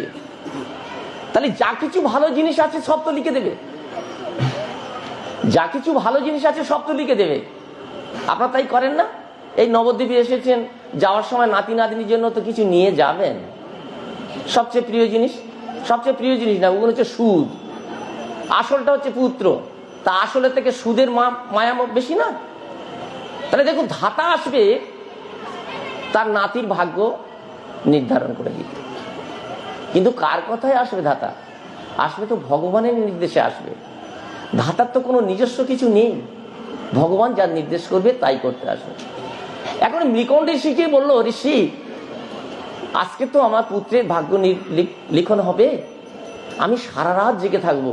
আমার শ্বশুর এসে, বাবা এসে কি লেখে আমি জিজ্ঞাসা করব। ভালো, মৃকণ্ড ঋষি কিছু বললো না, শুধু শুনে নিল। সারা রাত জেগে বসে আছে, রাত দ্বিপহর হয়ে গেছে, ত্রিপহর হতে যাচ্ছে, ধাতা কিন্তু আসছে না। ও তো জেগে আছে, আমার বৌমা তো জেগে আছে, আমি লিখবো কি করে? ভগবানকে স্মরণ করলো। ভগবান এবারে নিদ্রা দেবীকে পাঠিয়ে দিল। নিদ্রা দেবী যখন এবারে নিদ্রা ওর প্রবেশ করেছে, বৌমার মধ্যে যখন নিদ্রা প্রবেশ করেছে, তখন আর তো থাকতে পারবে না, ঘুমে অচেতন হয়ে গেছে, যখন পড়ে গেল, সঙ্গে সঙ্গে ধাতা তখন তার ভাগ্য লিখতে শুরু করে দিল। মৃকণ্ড ঋষি ওই যে শুনেছিল যে আজকে আমার পিতা এসে আমার পুত্রের ভাগ্য লিখে দেবে, সেই জন্য তিনি দূরে ছিলেন, কারোর কাছে কোনো প্রকাশ করেননি। ঘরের মধ্যেও ছিলেন না, বাইরের মধ্যে ছিলেন, আর ঘরের মধ্যে একটা প্রদীপের আলো জ্বলছিল। যখন তাকে ধাতা দেখলো যে বৌমা যখন ঘুমিয়ে পড়েছে, এবার ভাগ্যটা লিখবো, ভাগ্যটা লিখলেন। ভাগ্যটা লিখে যখন বেরিয়ে আসছেন দরজায় আটকে দিয়েছেন নিকণ্ড ঋষি। নিকণ্ড ঋষি আটকে দিয়েছে, পিতা আমার পুত্রে কি লিখলেন? আরে তোমার পুত্র, আমার নাতি, আমি যা কিছু ভালো ছিল সব লিখে দিয়েছি। না, বলতে হবে। কিছুতেই বলছে না। আরে আমি কি কিছু খারাপ লিখতে পারি? তুমি আমার একমাত্র পুত্র, তোমার একটি মাত্র পুত্র, তার জন্য কি আমি খারাপ কিছু লিখে দিতে পারি? কিছু লিখে দিতে পারি, ভালোই লিখে দিয়েছি। যখন নাকি ছাড়ছে না, না পিতা বলতে হবে, তুমি কি লিখে দিয়েছো বলতে হবে। তখন দেখছি যে নিকণ্ড দেখছি এখন যে কথা বলার সঙ্গে যদি এখন বৌমা জেগে যায় তাহলে বলতে হবে। তখন নিকণ্ডকে সরিয়ে নিল। মৃকণ্ডকে সরিয়ে নিয়ে একটু দূরে গেল, দূরে গিয়ে বলে, দেখো তোমার পুত্রের আমি মাত্র 7 বৎসর আয়ু দিয়েছি, 7 বছর। তোমার এই পুত্রের বয়স কিন্তু মাত্র 7 বছর। এই 7 বছরই সে মৃত্যু হবে। চমকে উঠল নিকণ্ড। আমার পিতা যাকে যেরকম আয়ু দিয়েছে সেইভাবে সে আয়ু ভোগ করে, আর আমার একটি সন্তান, সেই সন্তানের মাত্র 7 বছর বয়স দিল। কিন্তু ধাতার তো কিছু করার নেই, ভগবানের নির্দেশে দিয়েছে যে ওই পর্যন্ত ওকে এই লীলাস্থলে থাকতে হবে, তারপর চলে যেতে হবে। মনটা খুব খারাপ হয়ে আসবে। সকালবেলা তখন উঠেছে, ভোরবেলা তখন উঠেছেন, স্ত্রী উঠেছেন, উঠি মুনিবর ঋষিবর আমার আমার আমার ছেলে করে বাবা কি লিখে দিল, বাবাকে একটু জিজ্ঞাসা করো না। আরে জিজ্ঞাসা করেছি, ভালো কিছু লিখে দিয়েছে, সবকিছু ভালো লিখে দিয়েছে। তার নাতি কি সে ভালো লিখে দেবে না? সব লিখে দিয়েছে, তোমার চিন্তা করতে হবে না। কিন্তু মনটা ভালো না। মনটা যখন ভালো না, বুঝতে পেরেছেন, স্ত্রী বুঝতে পেরেছেন, ঋষিবর এই ছেলের কথা বললে রেগে যায় কেন, খুব তাড়াতাড়ি কথা বলে কেন, আমার থেকে দূরে সরে যায় কেন, তাহলে নিশ্চয়ই কোনো রহস্য আছে। ছাড়লো না। ঋষিবর বলতে হবে, আমি আজকে খাবোই না। তুমি যদি না বলো আমি কিছু খাবোই না। তুমি পিতাকে জিজ্ঞাসা করো কি আমার পুত্রের ভাগ্যে লিখে দিয়েছে। তখন বলছে, দেখো তুমি শান্ত হও, তোমার পুত্রের ভাগ্যে লিখে দিয়েছে 7 বছর বয়স। হ্যাঁ, চমকে উঠেছেন, মাথা কাঁদতে চলেছেন, ছুটে গিয়ে যখন জড়িয়ে ধরেছেন, এই ছেলের নাম দিলেন কি? মার্কণ্ড। মার্কণ্ড, এই মার্কণ্ডকে জড়িয়ে ধরেছে। আমার ছেলে 7 বছর বেঁচে থাকবে। এখন নাকি যখন নাকি কোলে তুলে নাকি স্তন দান করেন, স্তন খাচ্ছেন, অমৃত পান করছেন, আর মায়ের চোখে জল ফোটা ফোটা তার মুখের মধ্যে মাঝে মাঝে পড়ে যাচ্ছে। কারণ আমার সন্তান মাত্র আমি 7 বছর পাবো। এই করতে করতে যখন 4 বছরের অধিক হয়ে গেছে, 5 বছর হয়ে গেছে, আরো যত সময় যাচ্ছে ততই কাঁদতে থাকছে মা, ততই কাঁদতে থাকছে। আমার সন্তান তো আমার 7 বছর। 7 বছরে যখন পড়েছে, সে ছেলে তার দুধ খেতে চায় না, তাকে জড়িয়ে ধরে জোর করে খাওয়াতে চায়। তখন মার্কণ্ড ঋষি ভাবলো, মায়ের এরূপ ব্যবহার কেন? আমাকে দেখলেই কাঁদে, আমাকে সব সন্তান দেখলেই তো মায়েরা শান্তি পায়, কিন্তু আমাকে কিন্তু কোনো সময় দেখলো মানে আমাকে নিয়ে মা শান্তি পায়, কাঁদতে থাকে কেন? আমি কি মায়ের চরণে কোনো অপরাধ করেছি? এমন কোনো অপরাধ করেছি যে মা আমাকে সহ্য করতে পারছে, দুঃখ পাচ্ছে? মাকে ধরেছে। যখন আবার স্তন কান 7 বছরের ছেলেকে স্তন দান করার জন্য চেষ্টা করছে, না মা আজ খাবো না, তুমি সত্যি করে বলো কেন তুমি আমায় দেখলে দুঃখ করো, কাঁদতে থাকো? এই যখন বলেছি, মা তো একদম হাউ মাউ করে কেঁদে উঠেছে। যখন কেঁদে উঠেছে, মা তুমি কেঁদো না, বলো, তুমি সত্যি করে বলো কেন তুমি আমাকে কাঁদো? তো বলে, বাবা তোমার পিতামহ তোমার ভাগ্যে মাত্র 7 বছর বয়স দিয়েছে। এই 7 বছর তুমি পড়েছো, কখন তুমি চলে যাবে সেই জন্য তোমায় দেখলে আমি থাকতে পারি না। মাগো এতদিন আমাকে বলনি, আমার মাত্র 7 বছর বয়স, এই কথাটা আমাকে একবারও তোমরা বলনি। সঙ্গে সঙ্গে মায়ের কোল থেকে উঠেছি, মা আমি ভগবানের সাধন ভজন করতে যাব, আমি ভগবানের সাধন ভজন করতে যাব, আমি এখানে থাকবো না, আমার তো আর সময় নেই। একটু আগে বললে আমি কতটা সময় পেতাম ভগবানের সাধন ভজন করতে। ভগবান এত বড় ক্ষতি করলে আমি আর ভগবানের কতক্ষণ ডাকতে পারবো? গভীর অরণ্যের মধ্যে গিয়ে প্রবেশ করলেন। গভীর অরণ্যের মধ্যে প্রবেশ করে ভগবানের তখন ডাকছেন। কোনো বিগ্রহ নেই, কোনো মন্দির নেই, গভীর অরণ্য মতো একটা বৃক্ষ তলে বসেই ভগবানের শুধু ধ্যান করছেন, নিরাহারে অনিদ্রায় ভগবানের ডাকছেন। এদিকে কিন্তু সময় হয়ে গেছে, 7 বছর হয়ে গেছে, পূর্ণ হয়ে গেছে। যম তার যমদূতদেরকে পাঠিয়ে দিয়েছে, যাও মার্কণ্ডকে নিয়ে এসো, মার্কণ্ডকে নিয়ে এসো। এখন এই দূতেরা এসেছে, দূতেরা যখন এই বিভৎস মূর্তি যখন দেখেছে, সঙ্গে সঙ্গে মার্কণ্ড এদিক ওদিক তাকাতে শুরু করেছেন। তাকাতে শুরু করলে সঙ্গে সঙ্গে পাশেই দেখেছেন এক শিবলিঙ্গ, সেই শিবলিঙ্গটাকে জড়িয়ে ধরেছে ভয় পেয়ে গিয়ে। এই শিবলিঙ্গটাকে যখন জড়িয়ে ধরেছে, এই যমের দূতরা তখন বিভিন্ন ভাবে বিভৎস মূর্তি দেখাচ্ছে, কিন্তু সে শিবলিঙ্গ ছাড়ছে না, কাঁদতেই থাকছে। আর শিবলিঙ্গটাকে পাঁচা করে ধরিয়ে আর কাঁদতে থাকছে। এখন শিবলিঙ্গ না ছাড়লে তো নিতে পারছে না, যমের দূতরা তো নিতে পারছে না। এই যখন নিতে পারলো না, এরা রাজামশাইয়ের কাছে খবর দিলেন, রাজামশাই আমরা ওই মার্কণ্ডকে আনতে পারলাম না। কেন? আমরা বিভৎস মূর্তি দেখেছিলাম, ওর সঙ্গে সঙ্গে শিবলিঙ্গটাকে পাঁচা করে জড়িয়ে ধরেছে, এমন করে আলিঙ্গন করে জড়িয়ে ধরে আছে, আমরা তাকে নিতে পারছি না, তার হাত আমরা ছাড়াতে পারছি না শিবলিঙ্গ থেকে। ঠিক আছে, তোমরা পারবে না, আমি যাব।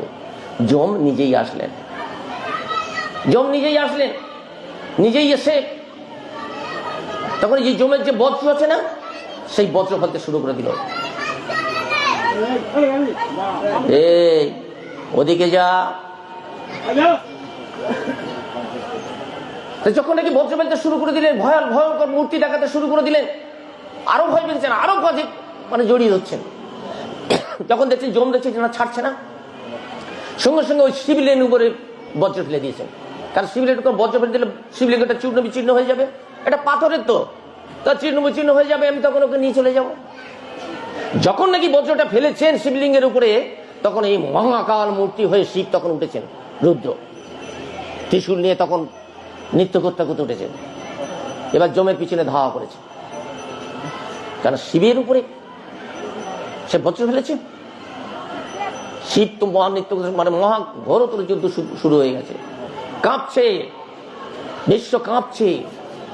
এখন সেই কাঁপুনি পর্যন্ত চলে গেছে, বৈকুণ্ঠে চলে গেছে। লোক কি সেবা করছেন, ভগবানের সেবা করছেন। যখন নাকি কেঁপে উঠেছেন, বলে প্রভু, লক্ষ্মী তখন বলছেন, প্রভু কি প্রলয় ঘটলো, কেন এরকম কেঁপে উঠছেন কেন? লক্ষ্মী চিন্তা করো না, এক ভক্ত শিবকে জড়িয়ে ধরেছিল, যম তাকে নিতে গেছিল, 7 বছর মতো বয়স ছিল, ভগবান তো সব জানেন। 7 বছর বয়স ছিল, তাকে নিতে গেছিল, সময় হয়ে গেছিল, কিন্তু সে শিবলিঙ্গটাকে জড়িয়ে ধরেছিল। আর সেই শিবলিঙ্গটাকে বজ্র ফেলে যম যখন ভেঙে দিয়েছে, তার মধ্যে থেকে মহাকাল মূর্তি উঠেই তখন এই নটনৃত্য করতে করতেই শিবের সাথে, যমের সাথে যুদ্ধ হচ্ছে। আর এই ভক্তকে, আর এই ভক্ত কামার, আপনার ভক্ত, শিব রক্ষা করছে, আর আপনি নিশ্চিন্তে করে বসে আছেন। আপনার ভক্ত যে আপনার সাধন ভোজন করলেন, তাকে আপনি দেখবেন না? যখন নাকি দেখছেন এবারে ভগবান আসছেন, ভগবান যখন আসছেন, যুদ্ধ থামাতে বলছেন, তিষ্ঠ তিষ্ঠ তিষ্ঠ। যখন নাকি কাছাকাছি আসছে, তখন শিব তখন দেখছেন ভগবান এসেছেন, সঙ্গে সঙ্গে নত করে, মাথার মস্তকটা নত করে শিব তখন চলে গেলেন কোথায়? যমরাজ্যে চলে গেলেন। ভগবানের সাথে তখন যমের কথা হচ্ছে যে কেন তুমি এইভাবে যুদ্ধ করছো, কেন তুমি শিবের উপরে বজ্র ফেলেছো। এই যখন বলতে চাচ্ছে, শিব তখন চলে গেছে সেই যম দপ্তরে, ক্ষুদ্র মৃত্তিকার রূপ ধরে দেখতে গেল যে কেন আমার ভক্তকে, শিব জানে আমার ভক্ত, ভগবান জানে আমার ভক্ত। শিবকে দেখতে গেল, সে খাতা দেখে সেখানে 7 বছর বয়স আছে। এখানে শিব কি করলেন? সপ্তটাকে মুছে দিলেন, ওখানে করে দিলেন কি, সপ্তটাকে রয়ে গেল, ওখানে শতটা বসিয়ে দিলেন। তো 100টা বসিয়ে দিলে কত হলো? 700 বয়স। ভগবান সহ মনে মনে জানে। তখন ভগবান এসে বলছেন, ভগবান তো দিয়েছে ওর বয়স, আবার ভগবান দেখুন কিরকম লীলা করছে। যমকে বলছে, আচ্ছা যম, যখন থেকে শিবের বয়স দেওয়া হয়ে গেছে, 700 দেওয়া হয়ে গেছে, তখন যমকে জিজ্ঞেস করছে, যম ওর কত বয়স ছিল? ওর 7 বছর বয়স ছিল। 7 বছর বয়স ছিল। যখন নাকি এই যে যুদ্ধের মাঝখানে যখন ভগবান চলে এসেছেন, তখন লক্ষ্মী দেবী, যে আমার ভগবানের ভক্ত, সে এত কষ্ট পাচ্ছে, মাত্র তার 7 বছর বয়স, তার জন্য সে কষ্ট পাচ্ছে। লক্ষ্মী দেবী অন্য রূপে এসে এখানে সেই খাতা যে দেখে না, এখানে 700 বছর আছে। লক্ষ্মী দেবী বলেছে, আমি যখন এলাম আমি একটা কিছু করব না? 100টা কেটে দিল লক্ষ্মী দেবী, ওখানে করে দিলেন কত? 100। 7 বছর থেকে 700 বছর হলো, 700 বছর থেকে 700 বছর হলো। ভগবান মনে মনে হাসছেন, আরে শিব তুমিও বয়স দিলে, লক্ষ্মী তুমিও বয়স দিলে, কিন্তু আমার ভক্ত আমি যদি কিছু না দিই, ভক্তের প্রতি তো আমার বিচার সূক্ষ্ম করা হবে না। ভগবান অন্য রূপে গিয়ে ওখানে বসিয়ে দিল 7 কল্প বৎসর। 7 কল্প বৎসর। এবার ভগবান বলছেন যমকে, যম তুমি খাতাটা দেখো। তুমি নিজে খাতা দেখেছো? না। কে বলেছে? চিত্রগুপ্ত বলেছে। তা তুমি নিজেকেই খাতাটা দেখো, কত ওর বয়স। এখন এই যম চলে আসলো, সবাইকে সঙ্গে করে নিয়ে আসলো। দেখবেন আপনারা সবাই দেখবেন, আমি দেখবো, আপনারা সবাই দেখবেন, আমার চিত্রগুপ্ত কোনোদিন ভুল বলে না। তা যম যখন এসে চিত্রগুপ্তকে ডেকেছে, চিত্রগুপ্ত নিয়ে এসো, ওর ঠিকুজি নিয়ে এসো। মার্কণ্ড মুনির সিকিউরিটি নিয়ে এসো, কত দেখো। খুলেই দেখে 7 কল্প বৎসর। ভগবান হাসতে হাসতে বলছেন, এই যে ধর্মরাজ, তুমি কি বিচার করছো? তুমি দেখে বিচার করো, কারো কথা শুনে বিচার করো না। এখানে তো 7 কল্প বৎসর আছে। যমরাজ দেখলে, হ্যাঁ 7 কল্প বৎসর, তাহলে কেন টানাটানি করতে গেছো? কল্প বৎসর, একটা কল্প বৎসর, এক কল্প কত সময় হয় দেখুন। সত্য, ত্রেতা, দাপর, কলি, এই 4 যুগে মিলে হয় একটা মহাযুগ। 71টা মহাযুগে একটি মন্বন্তর, আর 14টি মন্বন্তরে একটা মহাপ্রলয়। আর এই 14টি মন্বন্তর হয়ে গেলে একটা মহাপ্রলয় যখন হচ্ছে, তার হচ্ছে একটা কল্পযুগ। সহজ সংখ্যা হিসাব করলে দেখা যাবে সত্য, ত্রেতা, দাপর, কলি 4 যুগ, 1000টা চতুর্যুগ হলে একটা কল্পযুগ। 1000টা চতুর্যুগ, 1000টা চতুর্যুগ হলে তবে ব্রহ্মার তবে একটা কল্পযুগ। তাই এর 7 কল্পযুগ। ভাবা যায় ভগবান কাকে কিরকম কিভাবে কোথায় নিয়ে যেতে পারে। 7 কল্প, যেটা আমাদের তো সব শেষ হয়ে যাবে। এই রাস্তাঘাট, ঘড়ি, বাড়ি ভাড়ি এসব কিছু থাকবে না, কিছুই থাকবে না, আমরা কেউ থাকবো না। যখন নাকি এই মহাপ্রলয় যখন হয়ে যাবে, হাজার বছর বছর শুধু আগুন, দ্বাদশ সূর্যের তাপ আমাদের মধ্যে প্রভাবিত হবে, অবিশ্রান্ত বৃষ্টি বর্ষণ হবে, 100 বৎসর বর্ষণ হবে, সমস্ত পুড়িয়ে আগে ছাই করে দেবে, তারপর বৃষ্টি হতে হতে জল ভরে যাবে, জল ভরে গেলে মহাপ্রলয় হয়ে গেল, আর কিছু থাকবে না। আবার নতুন করে দ্বীপ সৃষ্টি হবে, মনি ঋষিরা আসবেন, মনি ঋষির থেকে আবার আস্তে আস্তে বংশ উদ্ভব হবে, আবার জীবের সৃষ্টি হবে। তবে চলে গেছে কতবার, সব শেষ হয়ে গেছে। আমরা সেই যুগে এখন আমরা বলছি এটাই বোধহয় সর্বস্ব।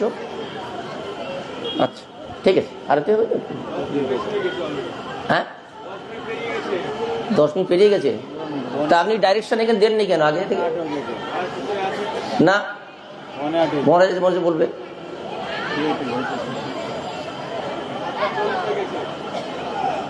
দেখুন এই যে ভগবান, তিনি আমাদেরকে সৃষ্টি করছেন, আমাদেরকে শেষ করবেন। তাহলে বলবেন ঠিক আছে, ভগবান যখন মহাপ্রলয় করে দেবে, সবাই যদি চলে যাবে, সাধু যাবে, শয়তান যাবে, চোর যাবে, ডাকাত যাবে, সবাই যখন চলে যাবে, তাই খাওয়া দাওয়া স্ফূর্তি করো, চলো না, এটা একটা ছোট্ট একটা কথা আছে। দেখুন, বিড়ালের বাচ্চা হয় এই গ্রামগঞ্জে, আপনারা চিনবেন না, আপনারা যারা মথুরা বৃন্দাবন থেকে এসেছে তারা ততটা বুঝবেন না। তা গ্রামগঞ্জে বিড়ালের বাচ্চা হয়। বিড়ালের বাচ্চা হলে আমরা কেউ বুঝতে পারি না কোথায় বাচ্চাটা যে সে প্রসব করে, আমরা বুঝতে পারি না। তা 4-5 দিন 6 দিন পরে যখন ওই ঘাড়ের ধারে এখানে কামড়ে নিয়ে বাচ্চাটাকে নিয়ে যায়, অন্য স্থানে নিয়ে যায়, তখন আমরা বুঝতে পারি যে হ্যাঁ বিড়ালের বাচ্চা হয়েছে। আবার অন্য স্থানে রেখে দেয়। বিজ্ঞান হচ্ছে বড় বিজ্ঞানী, বিড়াল হচ্ছে বড় বিজ্ঞানী। কারণ কি, আমাদের ঘরের সব মায়েরা MA পাস, BA পাস, কিন্তু এদের কোনো বিজ্ঞান সম্বন্ধে কোনো জ্ঞান নেই। বিড়ালটা কেন জানে ওই বাচ্চাকে সরিয়ে নিল কেন? কারণ ওখানে যদি থাকে ওই বাচ্চা হচ্ছে মলমূত্র ত্যাগ করবে, আর মলমূত্র ত্যাগ করলে তাকে ব্যাকটেরিয়া হবে, ব্যাকটেরিয়া হলে পোকাগুলো এসে তার গায়ে থেকে আক্রান্ত করে দেবে। সেই জন্য আরেকটা নতুন স্থানে রেখে দেয়, আরেকটা নতুন স্থানে রেখে দেয়। যখন নাকি নিয়ে যায় তখন এই ঘাড়ের ধারে কামড়ে নিয়ে যায়। যখন নাকি কামড়ে নিয়ে যায় তখন কি ওই বিড়াল খুব কষ্ট পায়? কষ্ট পায় কি? ম্যাও ম্যাও করতে যা আরাম পায়। আর ঠিক একই কাজে যখন খাদ্য সংগ্রহ করে বিড়াল, ইঁদুরটা তো একইভাবে ধরে নিয়ে আসে। ইঁদুরটা আরাম পায়? পায় না, না, তার প্রাণ থাকে না, ওর এই কামড়েতে প্রাণটা থাকে না। সেরকমই ভগবানের ভক্ত যারা, যখন নাকি মহাপ্রলয় হয়, ভগবান এই ভক্তদের কষ্ট দেয় না। কখন তিনি তুলে নেবে সে বুঝতেই পারবে না, তার কোনো শারীরিক কষ্ট হবে না।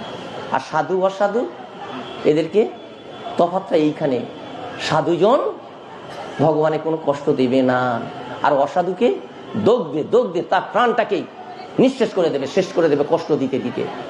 তাহলে আপনি কোনটা করবেন? আগামী দিনে যখন নাকি মহাপ্রলয় হয়ে যাবে, আপনি ভগবানের কোলে আশ্রয় নেবেন, না ওই মহাপ্রলয়ের মধ্যে আপনি ভাসতে ভাসতে প্রাণ ত্যাগ করবেন আর কষ্ট পেতে পেতে? সেজন্য ভগবানকে সাধন ভজন করলেন। ভগবান তার নিজের সন্তানের প্রতিপালন করে। আপনার সন্তানটা যেরকম আপনি আদর করেন, যেরকম প্রতিপালন করেন, ভগবান সেরকম প্রত্যেকটা ভক্তকে তিনি নিজের মতন করেই পালন করেন। সেজন্য আমরা এই ভগবান ছাড়া অন্য কিছু চিনব না। সবচেয়ে বড় কথা, আমরা জানলাম কোথায়? আপনার বৃন্দাবনের কথা শুনছেন, রাধার কথা শুনছেন, কৃষ্ণের কথা শুনছেন, লীলা কথা শুনছেন। এই বৃন্দাবন বলে কিছু ছিল, আমরা জানতে পারতাম। আমরা জানলাম কখন? আমরা জানলাম যখন মহাপ্রভু এসেছেন। যখন মহাপ্রভু এসেছেন আজকে 500 বছর আমরা জানতে পারলাম। তা দাপর যুগ কতদিন আগে চলে গেছে? 5,500 বছর আগে চলে গেছে। তো 5,500 বছর, এই 5,000 বছরটা অন্ধকার জগৎ, কেউ জানতো না। এটা বৃন্দাবন, এটা মথুরা, এটা গোবর্ধন, এটা যমুনা, কেউ জানতো না। মহাপ্রভুকে এক একটা জায়গা প্রকট করলেন আর মহাপ্রভু আমাদেরকে জানিয়ে দিলেন, তাই আমরা জানতে পারলাম, না হলে কেউ আমরা জানতে পারলাম না। যদি গৌরাঙ্গ নহিত তবে কি হইত, কেমনে ধরিত দে। যদি গৌরাঙ্গ নহিত তবে কি হইত, কেমনে ধরিত দে। রাধার মহিমা রূপরস সীমা, রাধার মহিমা প্রেম রস সীমা, জগতে জানা তোকে। যদি গৌরাঙ্গ নহিত তবে কি হইত, কেমনে ধরিত দে। সচিন নন্দন গৌর হরি কি মঞ্চা কল্পতরুবস্য কৃপা সিন্ধু এই বছর পতিতানাং পাবনে ভো বৈষ্ণবে ভরি নমঃ। কীর্তন কালকে সকালে 6টায়, 7টার সময় হরিকথা, 8টার সময় হবন, আর সন্ধ্যা 6:50 অভিষেক হবে। হবন কটার সময়? 8টার সময়। হ্যাঁ ভক্তমন্ডলী, আগামীকাল সকাল 6টায় কীর্তন। আপনারা কিন্তু এই কীর্তন, শেষ কীর্তন শুনবেন। এই কীর্তন কিন্তু আপনারা সবসময় পাবেন না। এই কীর্তনটা আপনারা অবশ্যই শুনবেন। সকাল 6টায় কীর্তন হবে, 7টায় হরিকথা হবে, 8টার সময় যজ্ঞ, 8টার পর থেকে যজ্ঞ হবে। আপনারা সবাই কিন্তু উপস্থিত হবেন, সবাই উপস্থিত হবেন। আপনাদের কাছে দেখুন, আপনারা দেখছি এই যে সন্ধ্যা থেকে হরিকথা হচ্ছিল, আপনারা ছিলেন না, এখন এসেছেন, আমরা জানি। একটু পরে প্রসাদ হবে, কিন্তু কালকে প্রসাদ নেই, সেই মনে করবেন না। আপনারা কিছু সঞ্চয় করতে এসেছেন নবদ্বীপ থেকে, সেই সঞ্চয়টাকে করবেন।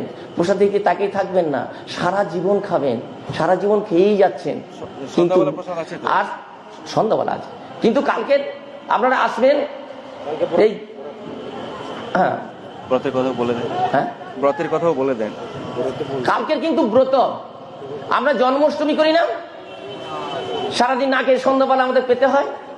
আমরা ওই নৃসিংহ চতুর্দশী করি, সারাদিন না খেয়ে আমাদের সন্ধ্যাবেলা অনুকল্প নিতে হয় অভিষেক করার পর। আমাদের গৌর মহাপ্রভু, এই মহাপ্রভু কালকে জন্মতিথি, 6:50 অভিষেক হবে।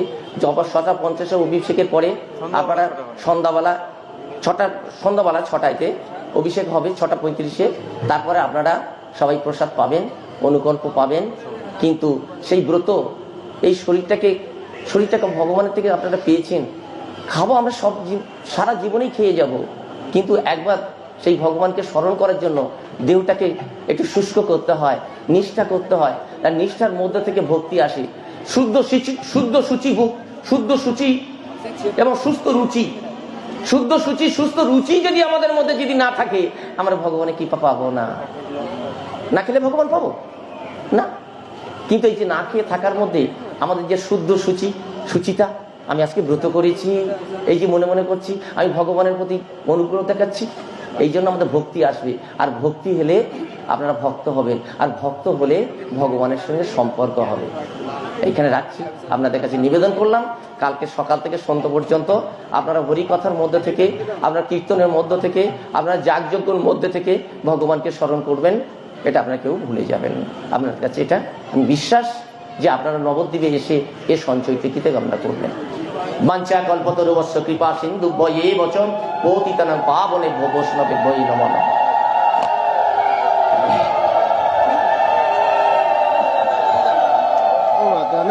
প্রসাদ নিয়ে তাহলে আমি চলে এসেছি সেখানে।